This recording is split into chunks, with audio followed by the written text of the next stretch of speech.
Buongiorno e ben ritrovati con l'informazione flash di New Sicilia. I principali titoli della mattina. Dramma a San Gregorio nel Catanese, dove ieri sera un uomo di 62 anni avrebbe ucciso il figlio di 23. L'uomo, dopo una rissa nata all'interno della sala ricevimenti che gestisce, avrebbe tirato fuori una pistola sparando colpi in aria per sedare gli animi.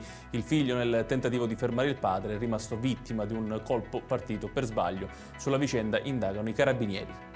E rimaniamo sul caso di San Gregorio con la denuncia che arriva dal SUES 118 che spiega come il personale sanitario intervenuto per prestare soccorso sia stato aggredito prima di entrare nella villa dove è avvenuto il delitto, danneggiata anche l'ambulanza. È l'ennesimo atto di violenza che suscita forte preoccupazione e indignazione. Il commento di Riccardo Castro, presidente del SEUS.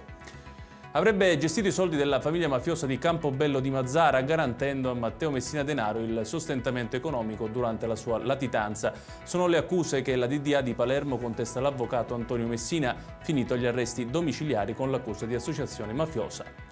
Alcuni colpi di pistola sono stati esplosi verso un'abitazione a Passo di Rigano a Palermo. Secondo una prima ricostruzione, il responsabile, che è stato identificato, dopo una lite con la figlia della compagna e il suo fidanzato al Borgovecchio, sarebbe andato sotto casa del giovane e avrebbe sparato una decina di colpi di arma da fuoco. Infine, il cadavere di un uomo in avanzato stato di decomposizione è stato ritrovato tra gli scogli della costa di Capo San Marco a Sciacca, in provincia di Agrigento.